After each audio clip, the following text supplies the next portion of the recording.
prophète juif issu du bas peuple, il provoquera lui aussi la colère des autorités romaines.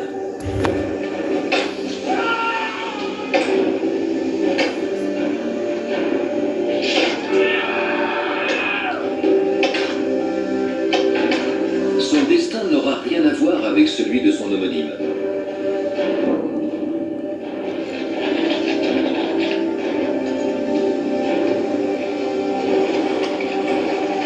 Les témoignages nous racontent qu'autour de l'an 30 de notre ère, ce Jésus a vécu la pire mise à mort que les Romains réservaient aux non-Romains.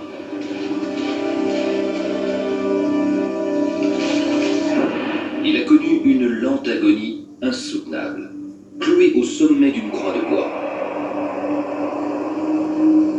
Un traitement réservé aux criminels de droit commun. C'est un des symboles du christianisme. L'événement clé dont tout le reste découle. Ce qui demeure un mystère à mes yeux, c'est la façon dont un homme et une poignée de disciples ont pu engendrer un mouvement religieux majeur qui allait conquérir la moitié de la planète. Israël semble un point de départ évident pour mener l'enquête.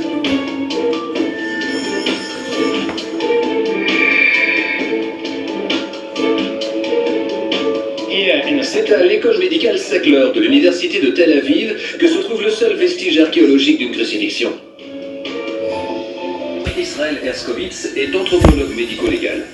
Il va m'aider à comprendre pourquoi on crucifiait les criminels.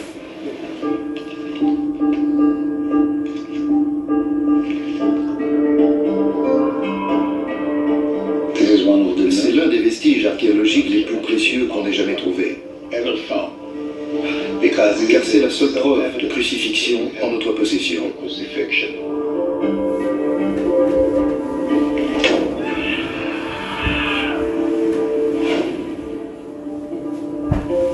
C'est prodigieux. Je vois le clou, mais dans quoi est-il planté? Attendez, vous y verrez plus clair avec cette maquette. En fait, le clou traversait l'os du talon de part en part pour maintenir le poids du corps. On le plantait depuis la face externe et il ressortait à l'intérieur du pied.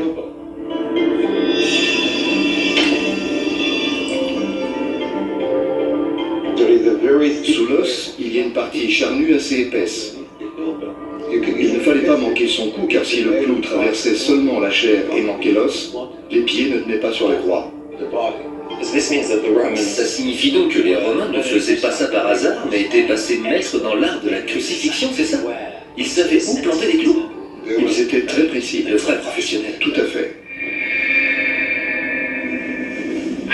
Qu'est-ce qui entraîne la mort lorsqu'on est crucifié? Ça dépend de la technique, ce qu'on est incapable de déterminer aujourd'hui. Pour ce faire, il faudrait connaître le type de croix employée.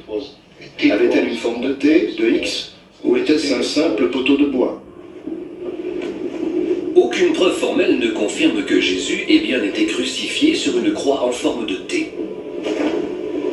Cette représentation du Christ, ainsi crucifié, apparaît pour la première fois un siècle et demi après l'événement. C'est néanmoins l'hypothèse la plus communément retenue.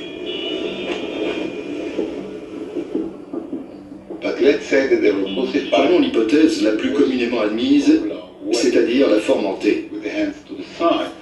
Dans cette position, le crucifié se déshydrate rapidement et a de plus en plus de difficultés à respirer jusqu'à ce que l'asphyxie provoque un accident cardiovasculaire.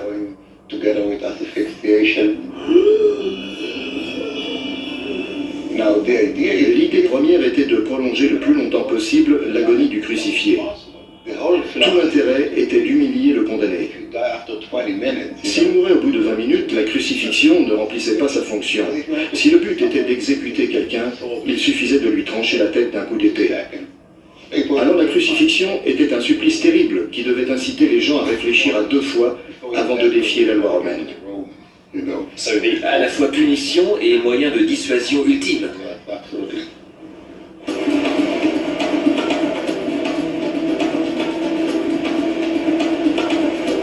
De quel affront Jésus s'est-il rendu coupable pour connaître un tel destin?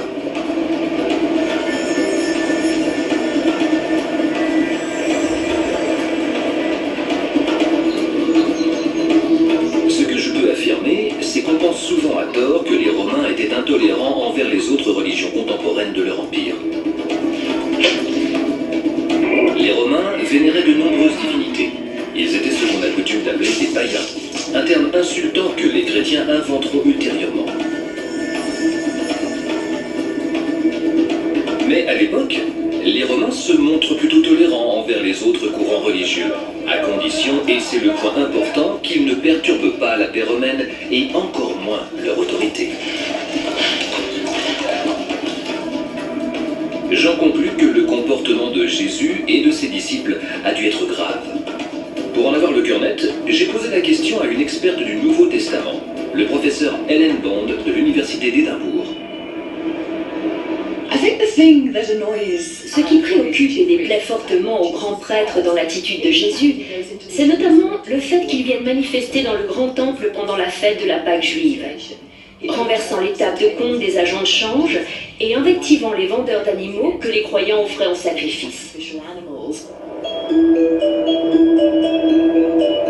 Je connais l'importance du temple de Jérusalem pour les croyants juifs, mais je n'avais pas pris conscience qu'il était considéré comme la véritable maison de Dieu sur terre. Durant le 1er siècle, au contraire, Jérusalem fourmille d'activités pour les fêtes de Pessah, la Pâque juive, qui attire une marée de pèlerins venus visiter le temple. Jésus et ses disciples viennent manifester pendant une fête religieuse, et même si le désordre qu'ils causent est assez anecdotique, les grands prêtres craignent que ce petit groupe d'individus finisse par prendre confiance et reviennent perturber les festivités. La solution évidente à leurs yeux pour éviter cela est d'empêcher Jésus de pénétrer dans l'enceinte du temple. Et c'est précisément à cela que les Romains vont servir.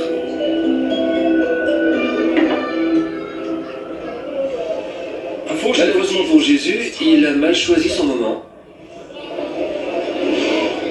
La région où il a grandi est loin d'être stable à cette période. Et voici en quoi c'est important.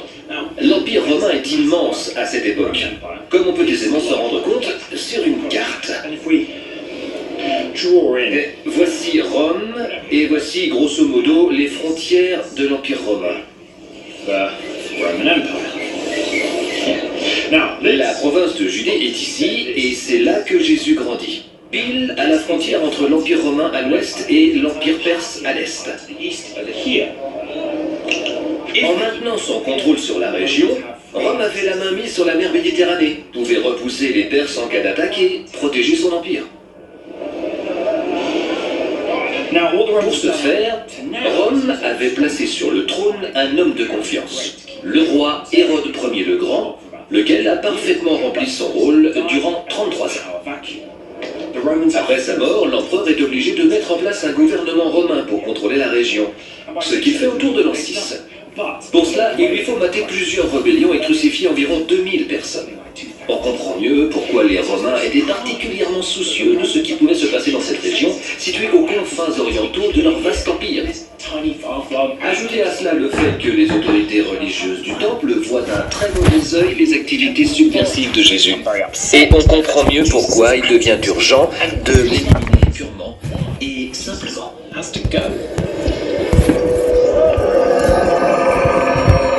Le gouverneur romain Ponce Pilate est le garant de la loi romaine.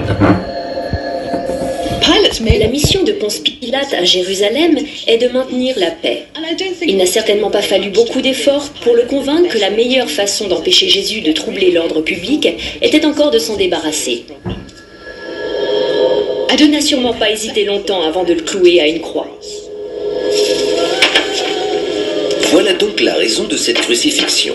C'est un acte politique, pas la conséquence d'une persécution religieuse.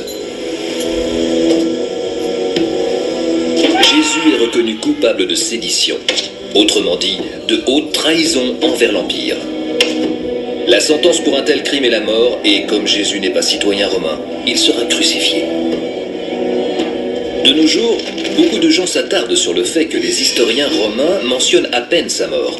Mais replaçons-nous dans le contexte de l'époque. Jésus n'est pour ainsi dire personne. Il aurait finalement été plus étonnant qu'on parle de son exécution que l'inverse. D'ailleurs, suivant la logique romaine, la crucifixion de Jésus aurait dû lui faire perdre tout crédit en tant que Messie. Pourtant, l'effet inverse s'est produit. Dans la société romaine, la façon de mourir en disait beaucoup sur un individu. Pourtant, la crucifixion de Jésus ne lui fera pas perdre grâce aux yeux de ses disciples. Je suis dans la Via Dolorosa, la voie de la souffrance ou chemin de croix. C'est la rue que Jésus a gravie, portant sa croix jusqu'au lieu de sa crucifixion. C'est un des lieux les plus sacrés pour les pèlerins chrétiens. Pourquoi? Parce que le supplice de Jésus va devenir une des fondations du christianisme.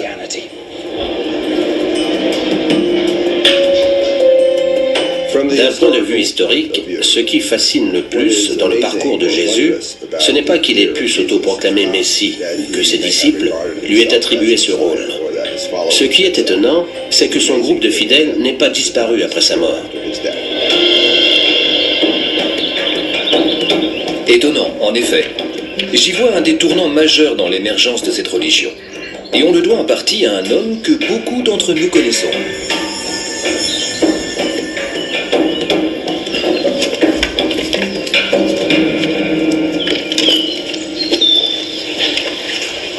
Je suis sur les hauteurs d'Éphèse, en Turquie. Cet homme serait venu ici, comme en atteste une représentation datant du 6e siècle de notre ère.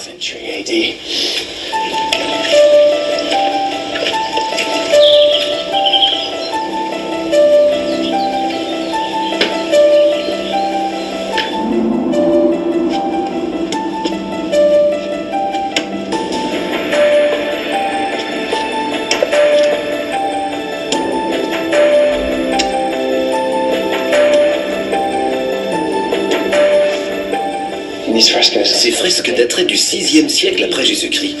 Elles ont 1500 ans, vous imaginez? Elles figurent sur cette paroi rocheuse depuis la nuit des temps.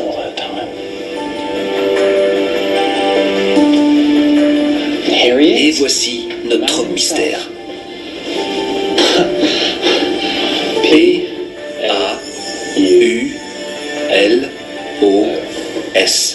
Paulos. Autrement dit, c'est l'apôtre Saint Paul.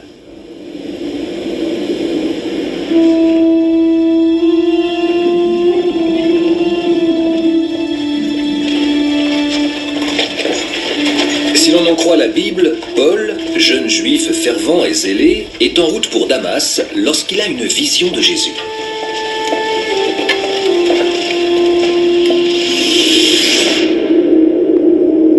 C'est une véritable révélation pour Paul, qui ne se contente pas de se convertir au christianisme, mais dont le rôle va s'avérer déterminant pour que l'humiliation de la crucifixion de Jésus devienne le symbole du sacrifice du Messie.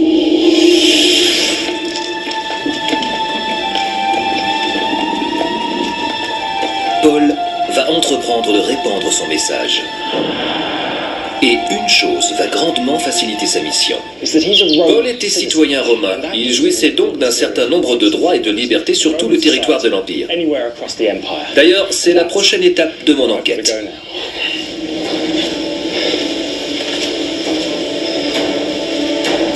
Être citoyen romain est une sorte de Graal au sein du vaste empire. Si Jésus l'avait été, il n'aurait pas pu être crucifié. Un citoyen romain a le droit de vote, il peut faire de la politique. Il a des droits légaux et civils. En somme, ce statut garantit une place respectable dans la société romaine. En ce qui concerne Paul, cela lui a permis de recevoir une éducation académique. Il sait lire, écrire et parle plusieurs langues. Paul est né à Tars et parle grec. Les autres disciples de Jésus, ceux qui l'ont côtoyé personnellement, n'ont jamais quitté Jérusalem. Paul s'avère être un bien meilleur ambassadeur qu'eux hors de Judée. Et ce faisant, il reste protégé par ses droits de citoyen aux quatre coins de l'Empire. Paul voyage librement et colporte l'histoire de ce nouveau Messie ressuscité. Paul fait une chose inédite pour son temps. Il consacre toute son existence à voyager et à porter le message de Jésus au-delà de Judée. C'est lui qui va donner au christianisme son élan expansionniste, évangélisateur et prosélyte. Bien décidé à propager son message, Paul va exploiter un des fondements du monde romain. Une minuscule créature va permettre d'en révéler la nature. Ce petit gastéropode marin a joué un rôle là-dedans. C'est un murex. On en extrayait la pourpre de Tyr, une teinture violacée dont raffolaient les nobles romains. Sous l'Antiquité, ces mollusques abondaient le long des côtes méditerranéennes. La pourpre de Tyr était très recherchée parce qu'elle était hors de prix. Il fallait quelque chose comme 12 000 mollusques pour extraire 1,5 mg de teinture. Outre le prix, cette teinture avait pour caractéristique non pas de perdre de son éclat au contact du soleil, mais d'en gagner. C'est pourquoi c'était une des couleurs les plus prisées de la haute société romaine. D'ailleurs, à un moment, seuls les empereurs romains ont eu le droit d'en porter. C'est peu dire.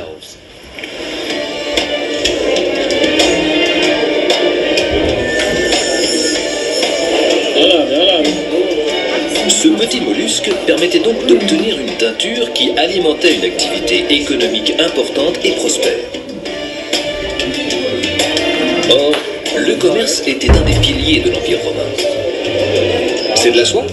Oui. Combien? Pour cette étoffe, 65. 65? Oui. Aujourd'hui encore, cette teinture et les étoffes qui en sont imprégnées sont très chères, et tout aussi convoitées que sous l'Antiquité. Mais ce n'est qu'un élément parmi les milliers de produits qui étaient importés depuis l'est du bassin méditerranéen vers l'ouest au sein d'un vaste réseau commercial. Aujourd'hui, comme à l'époque, ces étoffes sont loin d'être données. Mais je vais quand même essayer de négocier encore un peu. 65? Oui. C'est grâce à ce réseau commercial étendu que Paul voyage. Et il ne va pas opter pour la voie terrestre pour ses déplacements.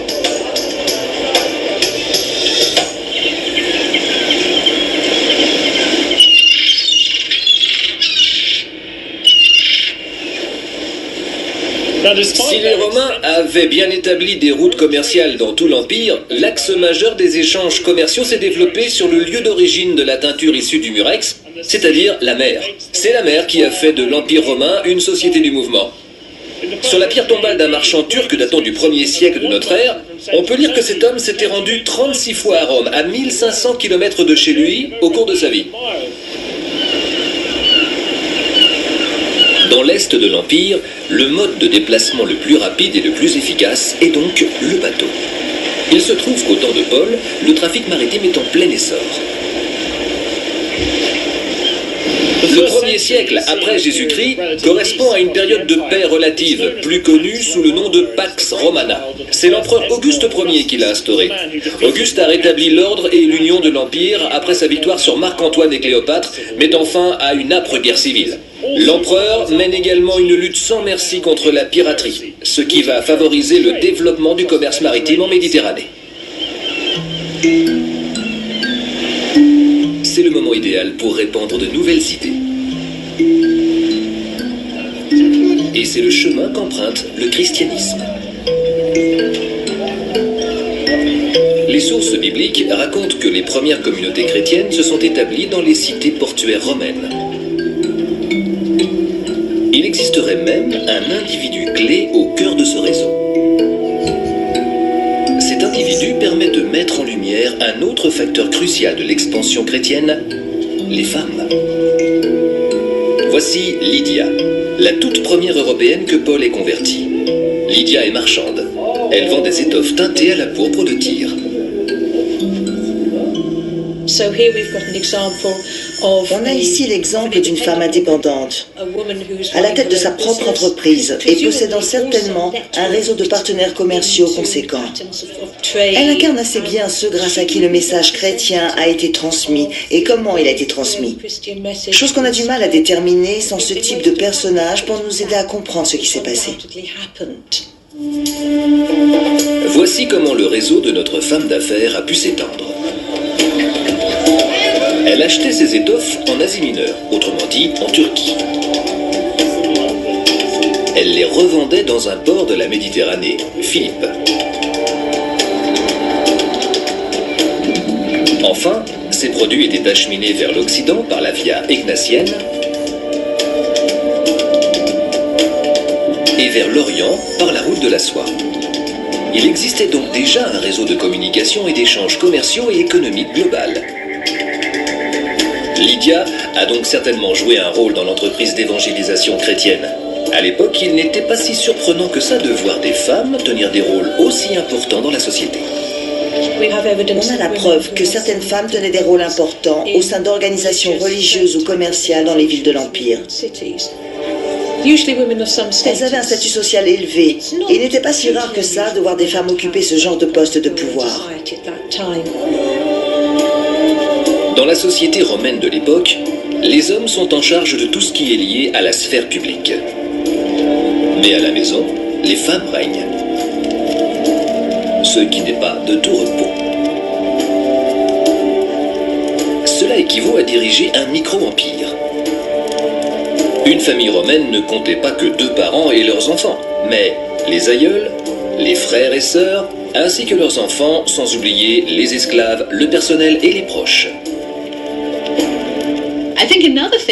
Il se trouve qu'au début, les chrétiens se réunissaient dans les maisons.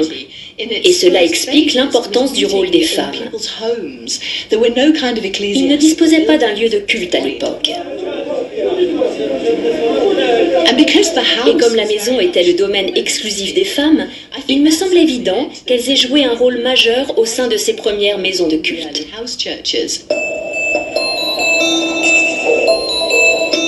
Grâce au prosélytisme de Paul et de ses pairs, aux axes commerciaux, aux femmes et à leur réseau domestique, le christianisme va se développer à la manière d'un mouvement populaire, discret et modeste, mais néanmoins très efficace, comme en témoigne sa répartition géographique. Je ne saurais vous dire combien il y avait de chrétiens convertis à cette époque. En revanche, je peux vous montrer leur propagation géographique sur une carte. Des recherches récentes ont identifié des communautés à Jérusalem et à Antioche durant les premières décennies qui ont suivi la mort de Jésus. Moins d'un siècle plus tard, on en trouve en Grèce, en Asie mineure, autrement dit en Turquie, en Égypte et, bien sûr, en Italie. Et dès la moitié du IIIe siècle, l'expansion a continué pour englober la région des Balkans, une partie de la France, de l'Espagne, de la Grande-Bretagne, de vastes franges d'Afrique du Nord et même plus à l'est, sur une grande partie de l'Asie mineure et jusqu'à la Syrie. Aujourd'hui, le christianisme est présent sur pratiquement la moitié du monde.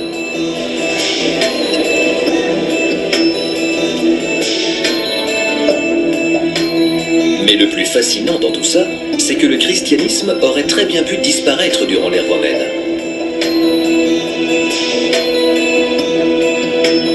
Au cours de mon enquête, je dois constamment me souvenir d'un paramètre. Tous les premiers disciples de Jésus étaient juifs. Autrement dit, ils étaient hébreux, vénéraient le Dieu des Hébreux dont le temple se trouvait à Jérusalem, et ils respectaient les fêtes juives. Pour l'individu lambda de cette époque, il n'était qu'une étrange secte juive de plus parmi tant d'autres. Or, à l'époque, tous les juifs ont un ennemi commun.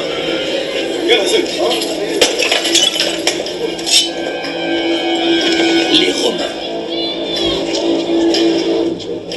En 70 après Jésus-Christ, l'armée romaine mate une rébellion à Jérusalem et réduit en poussière le grand temple juif et surtout son saint des saints. C'est la pire transgression possible pour le peuple juif. Ce dernier ne l'oubliera pas. Ce qui me ramène à un autre tournant potentiellement majeur dans l'expansion du christianisme. On l'a déjà vu, Jésus n'était pas le seul Messie de son temps. À tel point que certains d'entre nous pourraient très bien vénérer un certain Simon.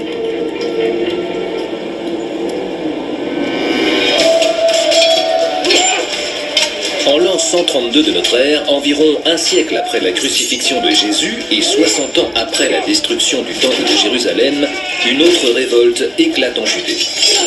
Cette fois, la légende raconte qu'on trouve à sa tête un homme surnommé Shimon bar Korba, en hébreu, soit Siméon ou Simon, fils de l'étoile.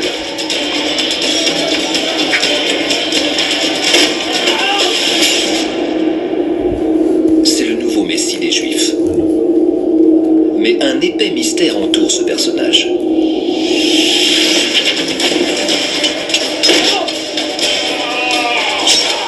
Tâchons d'abord d'étudier les preuves de son existence historique.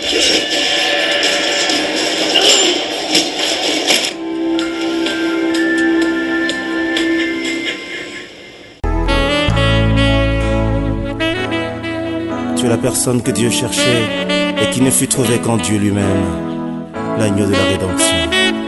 Alléluia.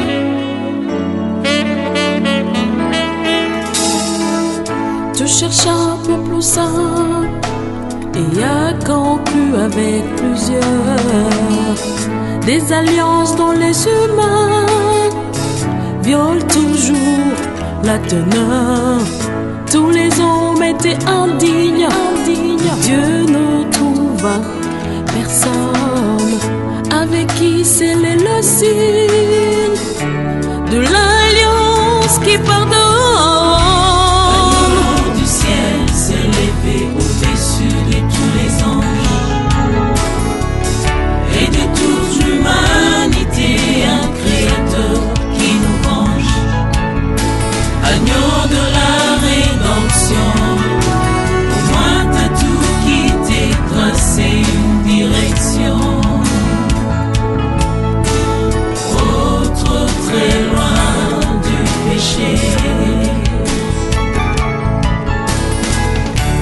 Alors du ciel s'est levé au-dessus de tous les anges et de toute l'humanité, un créateur qui nous venge. Agneau de la rédemption, au moins t'as tout quitté, tracé une direction. Autre très loin du péché.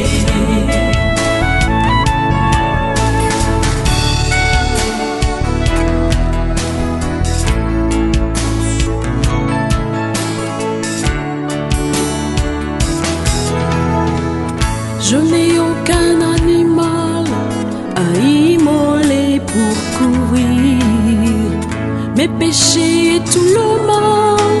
Et pour moi, tu vas mourir. Pour moi, tu t'es sacrifié. Pour moi, Messie, tu es mort. Toi seul Rami a comblé le cœur condamné alors. Le ciel s'est levé au-dessus de tous les anges et de toute l'humanité, un créateur qui nous venge. Agneau de la rédemption, au moins t'as tout quitté, tracé une direction. Autre très loin du péché. Alors du ciel s'est levé au-dessus de tous les anges et de toute l'humanité, un créateur qui nous venge. Agneau de la rédemption, au moins t'as tout quitté, tracé une direction. Autre très loin du péché.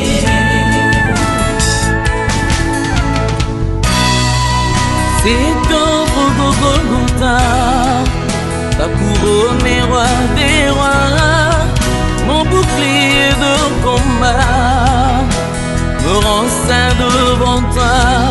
C'est au Golgotha, ta couronne est roi des rois, mon bouclier de combat me rend saint devant toi. Alors du ciel s'est levé au-dessus de tous les anges, au-dessus de tous les anges et de toute l'humanité, un créateur qui nous venge. Agneau de la rédemption, moi t'as tout quitté, tracé une direction. Autre très loin.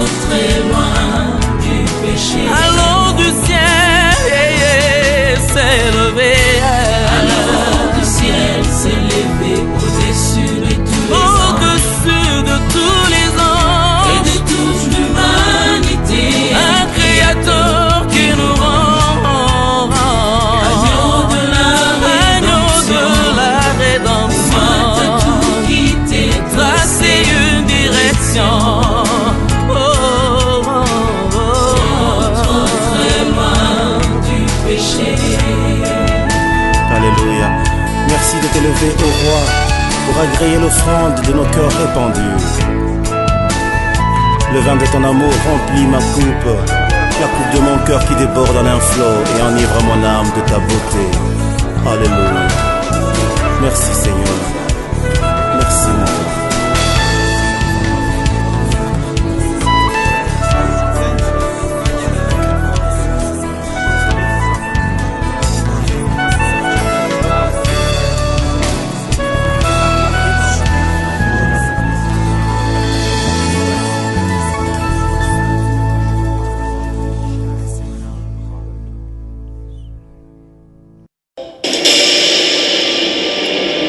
Bar Korba est l'élément déclencheur de la rébellion, mais surtout, il incarne l'hypothèse d'un Messie rival de Jésus.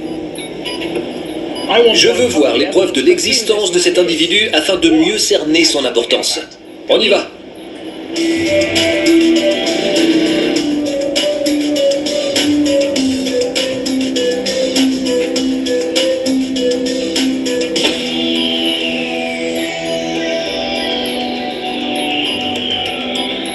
Boaz, je suis venu au musée d'Israël pour en savoir plus sur Bar Korba. D'accord. Vous avez des objets ayant appartenu aux rebelles? Tout à fait. Le professeur Boaz Zissou dirige des fouilles archéologiques en Israël depuis 22 ans.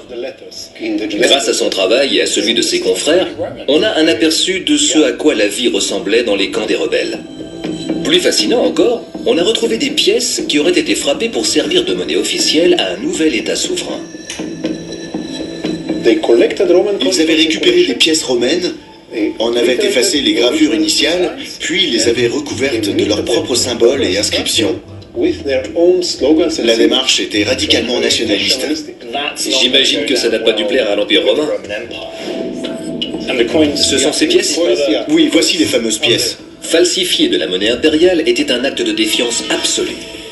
En quoi ces pièces et le personnage de Shimon Bar Korba sont-ils reliés? Sur les inscriptions, on découvre que Simon est désigné comme le prince d'Israël. On lit très précisément que Shimon s'est autoproclamé Simon, prince d'Israël. En lui-même, ce titre a une forte connotation messianique. J'ai donc la preuve sous les yeux que ce Simon était aussi un messie. L'étoile gravée au-dessus du temple de Jérusalem le relie à son surnom « Fils de l'étoile », que les écritures juives identifient comme le nom du futur messie juif.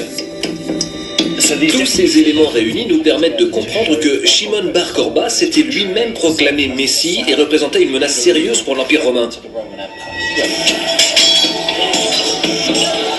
Voilà un messie bien différent de Jésus, un homme avide de pouvoir tout autant politique qu'économique. L'existence de ces pièces de monnaie prouve que Bar Korba avait l'intention de remplacer la loi romaine par la loi juive. Il voulait reconquérir Jérusalem. Il comptait rebâtir le temple. Il voulait chasser les Romains hors de Judée et fonder un nouvel État. C'était donc un messie qui plaçait l'action et la conquête militaire au centre de sa mission, au même titre que la reconstruction du temple.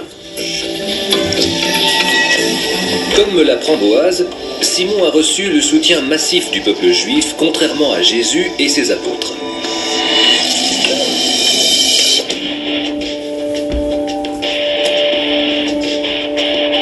Boaz veut me montrer la preuve irréfutable de l'existence de ce Messie, laquelle preuve nous éclaire également sur les premiers chrétiens.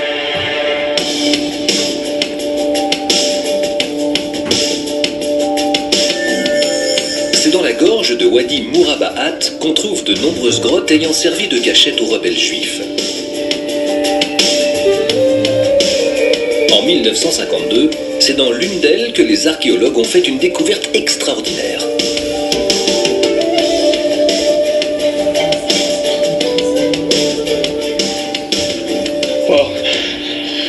Boaz m'avait prévenu que l'accès était assez sportif, et je confirme. Surtout pour la dernière portion qui mène aux grottes. On comprend mieux pourquoi les rebelles juifs avaient élu domicile en haut de ces falaises.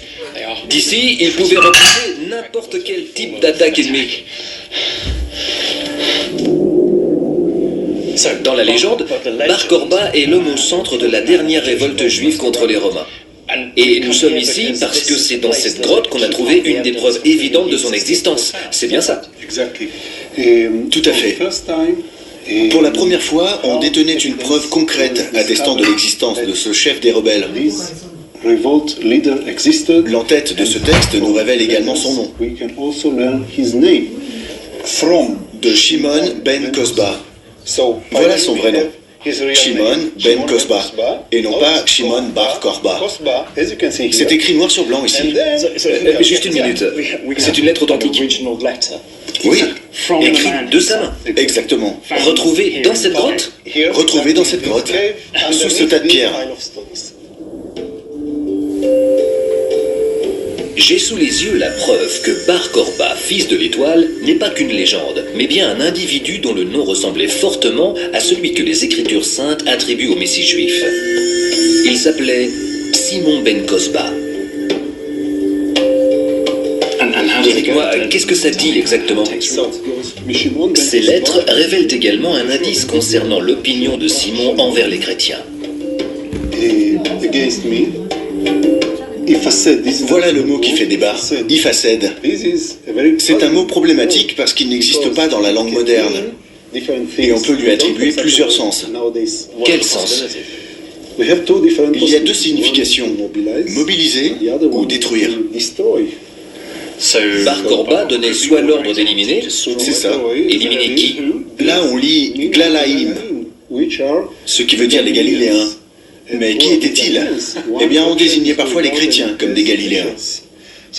On appelait parfois les chrétiens des Galiléens parce que Jésus et ses premiers disciples étaient originaires de cette région. Si le mot Ifaced signifie bien éliminer, on a ici la preuve que Bar Korba incitait clairement à la persécution des chrétiens. C'est prodigieux. L'archéologie est formidable, n'est-ce pas? Tout à fait. Je suis époustouflé. L'homme autoproclamé Messie juif a peut-être eu une attitude agressive envers les premiers juifs convertis au christianisme. Cela dit, ce ne sont pas les premiers signes de désaccord entre juifs et juifs convertis au christianisme. Ils auraient commencé dès le milieu du 1er siècle de notre ère. Aussi bien dans le 15e article du Concile de Jérusalem qu'à travers les actes de l'apôtre Paul, on trouve les signes d'un changement radical concernant l'identité des gens susceptibles de rejoindre ce nouveau peuple, cette nouvelle entité sociale et spirituelle.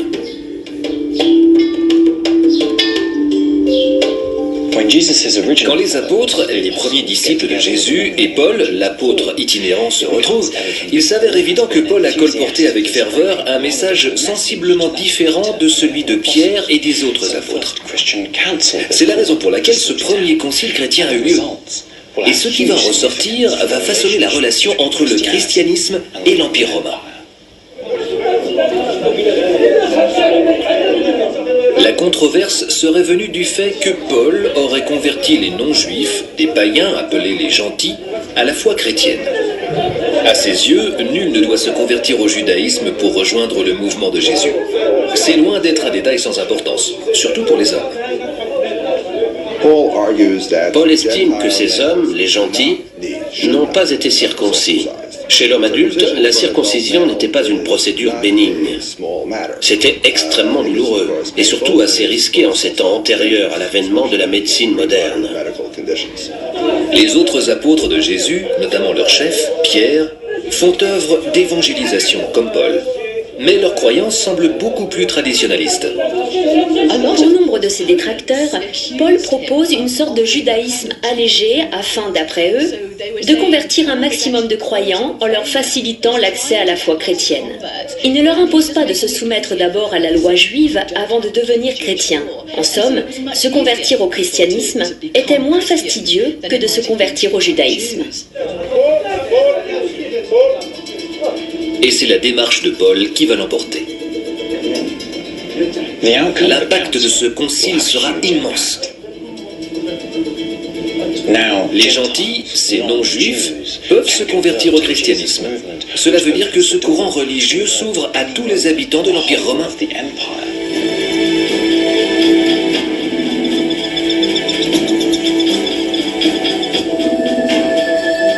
chrétiens, c'est un tournant capital, mais également le premier pas qui va éloigner leur courant de ses racines juives.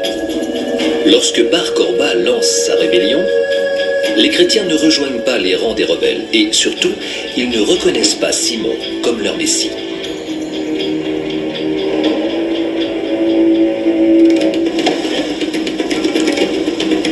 Simon a donc le soutien du peuple juif et veut conquérir le pouvoir aussi bien économique que politique. C'est une menace directe pour l'Empire romain. De son côté, Jésus a clairement séparé l'Église de l'État.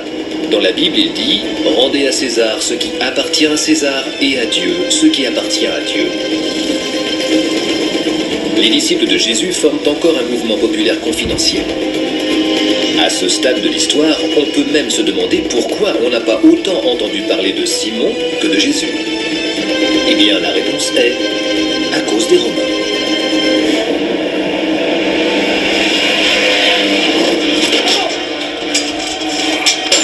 Les rebelles de Bar Korba vont lutter pendant 3 longues années contre la répression romaine. Mais l'empereur finit par se résoudre à envoyer ses troupes d'élite pour mater la révolte. Face aux rebelles, un tiers de l'armée romaine avance tel un rouleau compresseur.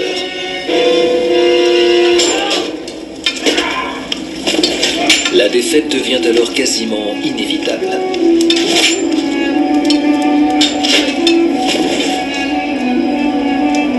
D'après un historien romain, plus d'un demi-million de Juifs sont tués.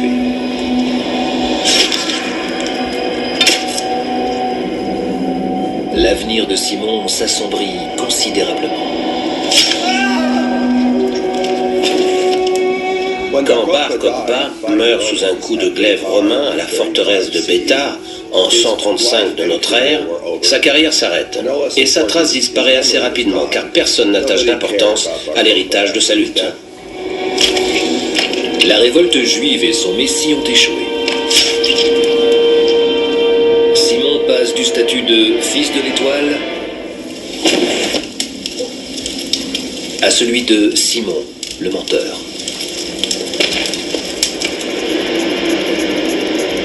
Son rêve de bâtir à nouveau le grand temple de Jérusalem, le sacro-saint lieu de culte du judaïsme, meurt en même temps que lui.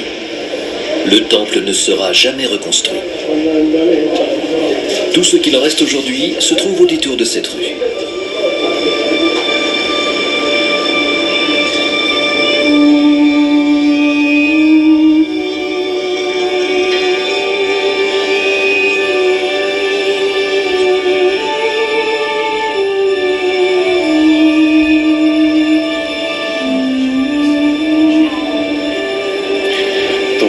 Voici le mur des Lamentations, le dernier vestige du grand temple.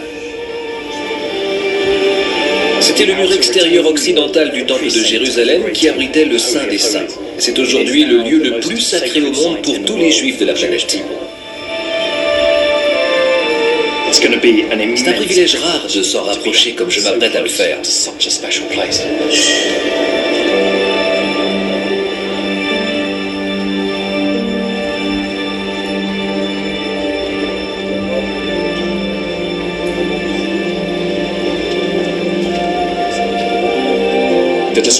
La destruction du temple est un désastre pour les Juifs, car elle met fin à la méthode traditionnelle de vénération du Dieu des Hébreux. Elle a changé la structure même du judaïsme en marquant l'oblitération d'un Dieu fondamental qui attirait les pèlerins juifs non seulement de Judée, mais du monde entier. Je suis venu ici pour la valeur historique de ce lieu, mais je dois me rendre à l'évidence. Quelle que soit sa sensibilité spirituelle, on est forcément saisi par le caractère sacré et l'émotion qui s'en dégage.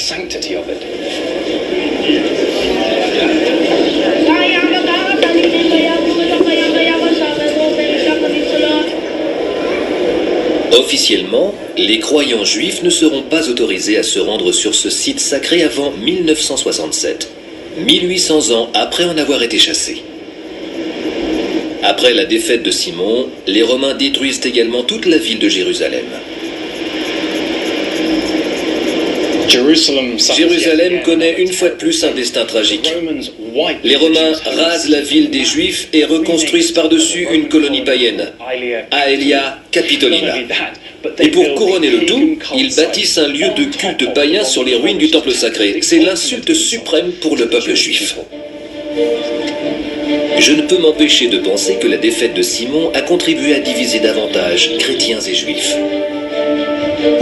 Rien ne nous permet de dire ce que les chrétiens pensaient de Bar Kokhba, mais sa défaite leur a certainement confirmé l'idée que le judaïsme avait échoué et que l'avenir s'annonçait beaucoup plus radieux pour eux que pour les juifs dont cette défaite semblait annoncer le déclin. Simon avait menacé les Romains militairement, économiquement et politiquement, et les Romains l'avaient écrasé. Les disciples de Jésus, quant à eux, ont gardé leur distance avec la politique et ont survécu en prenant des valeurs spirituelles comme l'humilité, la pauvreté et la souffrance. Pas de quoi inquiéter les Romains. Enfin, a priori.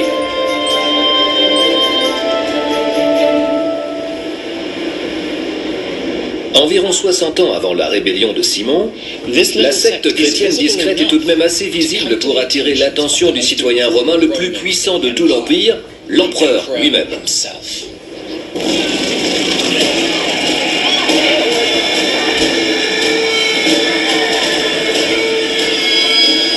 En 64 après Jésus-Christ, un incendie dévastateur dévore la cité de Rome.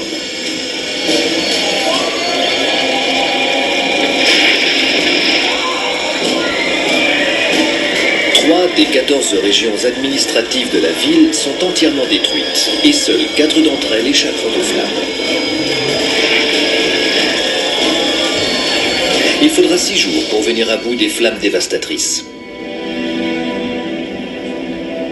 Ce feu devient un véritable cauchemar politique pour l'empereur en place, Néron, que la rumeur publique accuse même d'avoir personnellement allumé le premier feu. L'empereur n'a jamais caché son désir de changer radicalement le visage de Rome, et cet incendie lui offre un canevas presque vierge pour aller au bout de sa vision démiurgique. La réponse de Néron aux rumeurs représente un autre tournant pour le christianisme. Tous les doigts sont pointés sur lui, alors il a besoin d'un bouc émissaire. Dans les recueils d'histoires qu'il rédigera un demi-siècle plus tard, Tacite accuse l'empereur Néron d'avoir volontairement désigné les chrétiens comme responsables.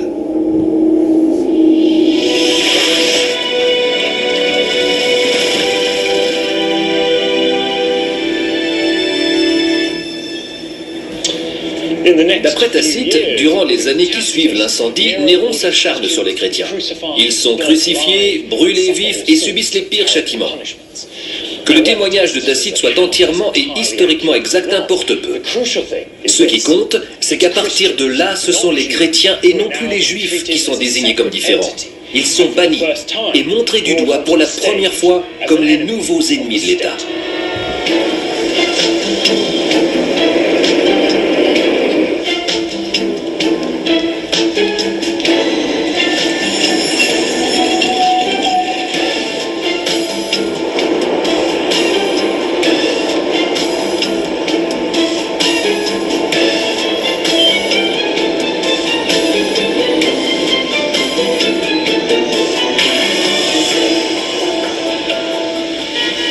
Le caractère criminel de cet incendie, qu'il soit du fait des chrétiens, de Néron ou de quelqu'un d'autre, est loin d'être évident. À l'époque, la majorité des habitants de Rome vit dans ce type de bâtiment. C'est une insula, un immeuble d'habitation collective. Celui-ci date des 2 premières décennies du IIe siècle. En termes de sécurité et de santé publique, ces immeubles étaient de véritables cauchemars. Surpeuplés, mal construits, trop hauts, leur rez-de-chaussée accueillait souvent des échoppes. Il y avait beaucoup de bois à l'intérieur et on y cuisinait sur des foyers ouverts, donc les risques d'incendie étaient très élevés. Si j'étais agent immobilier au temps de la Rome antique, je vous déconseillerais vivement d'acheter ce genre d'appartement. Mais l'insula offre l'avantage de pouvoir loger un grand nombre de personnes sur une surface au sol réduite. Pour se rendre compte de la surpopulation des villes à la fin du 1er siècle, sachez qu'Antioche, 3e cité de l'Empire, comptait 117 habitants par acre, soit près de 30 000 habitants au kilomètre carré. En comparaison, New York compte aujourd'hui un peu plus de 10 000 habitants au kilomètre carré. Et la Rome actuelle, environ 2000. Malgré les persécutions de Néron, le nombre de chrétiens continue de croître à Rome. Une étude récente a même dénombré qu'environ 25 communautés chrétiennes habitaient dans ces insulae au détour du IVe siècle. Cela dit, tout le monde n'a pas survécu au règne de terreur de Néron. D'après la tradition chrétienne, les apôtres Pierre et Paul auraient tous deux été victimes de ces persécutions. Si c'est bien le cas, ça indique que cette première génération de chrétiens était sur le point de disparaître. Et c'est peut-être ce qui a incité leur communauté à conserver une trace écrite de leur tradition et de leurs croyances religieuses. Les accusations de l'empereur Néron ont donc peut-être été bénéfiques au christianisme. Face à la disparition des apôtres, gardiens originels de la mémoire de Jésus, les chrétiens se sont mis à compiler leurs paroles et leurs enseignements. Les premiers évangiles, autrement dit les fondements de la future Bible chrétienne, datent justement de cette époque. Les chrétiens ont commencé à se rendre compte par eux-mêmes, et à travers le regard des autres, qu'ils n'étaient pas assimilés à la diaspora juive, que ce soit au niveau social, institutionnel ou politique. Ils formaient une communauté à part avec ses propres institutions, ses organes de pouvoir et de décision, mais aussi sa propre relation avec l'autorité romaine. On ne saura certainement jamais si Néron a vraiment initié cet incendie, mais ça ne change rien au fait qu'après son règne, les chrétiens se retrouvent dans le collimateur des Romains. Une position somme toute assez inconfortable. Néron se suicide 4 ans après le grand incendie de Rome. Et bien que ses successeurs feront tout leur possible pour effacer sa trace des tablettes de l'histoire, allant même jusqu'à recouvrir ses jardins privés en y construisant le célèbre Colisée que voici, l'anathème qu'il a jeté sur les chrétiens va, semble-t-il, survivre sournoisement dans la conscience politique et collective de Rome.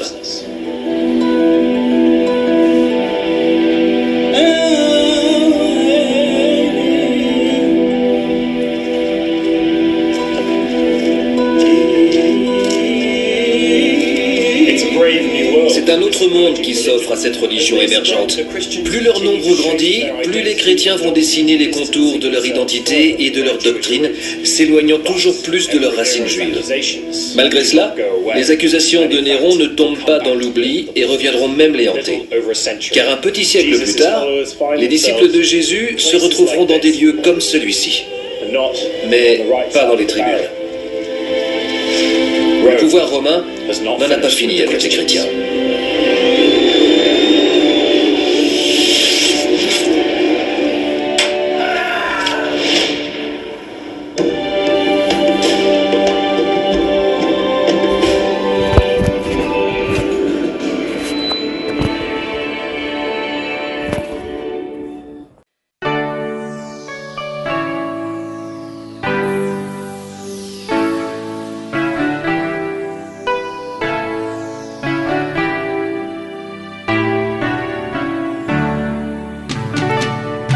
Soleil,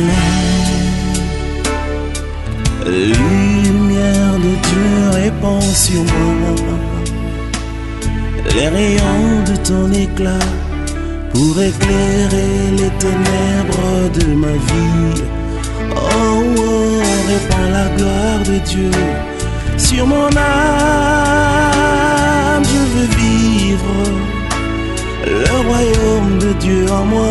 Oh, oh, soleil, soleil levant, viens faire germer ce grain d'amour du profond de tout mon être, imprimer la vie de Dieu en moi. Soleil, oh, oh, pour que je vive le ciel sur la terre, je veux vivre comme un prince qui voit la gloire du roi. Soleil,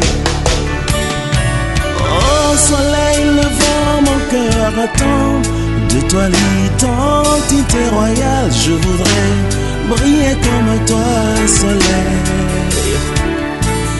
que l'éclat de tes rayons m'embrase.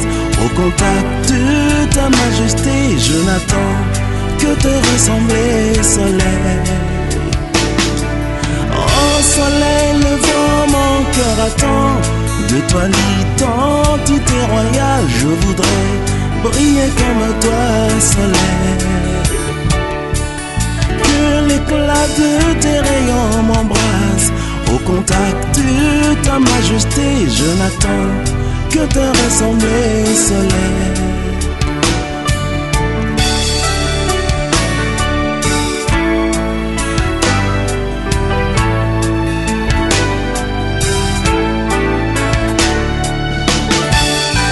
Jésus, lève-toi au ciel de mon pays, fais revivre nos espoirs, instaurer l'adoration au cœur de la nation. Oh, oh, pour que le monde entier reconnaisse que tu es Dieu, toi le vrai restaurateur de nos états.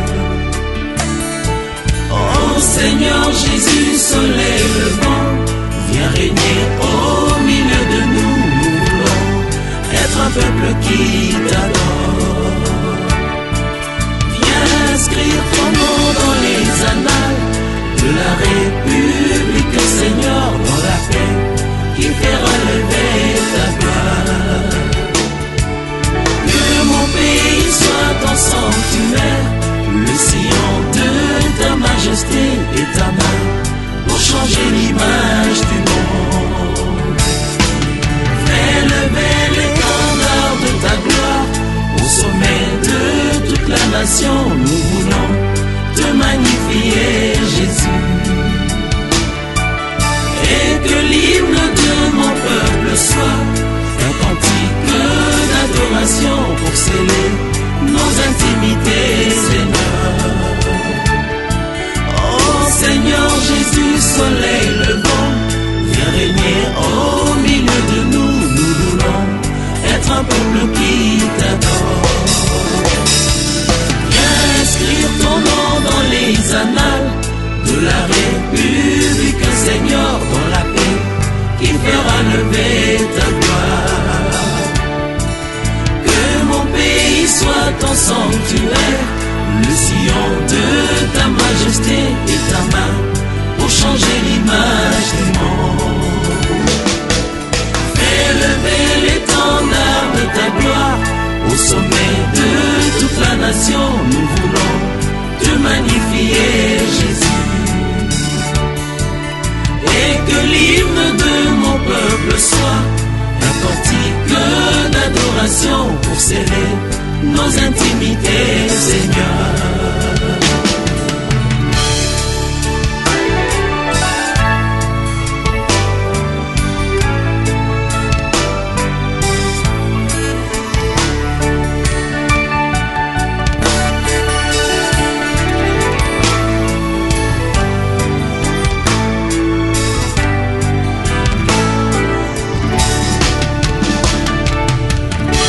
Nous serons ainsi un peuple qui t'aime et une nation qui te célèbre. Tu feras lever au milieu de nous les merveilles d'une terre restaurée, et l'écho de notre louange ira jusqu'aux extrémités de la terre pour annoncer que seul Jésus restaure. Alléluia.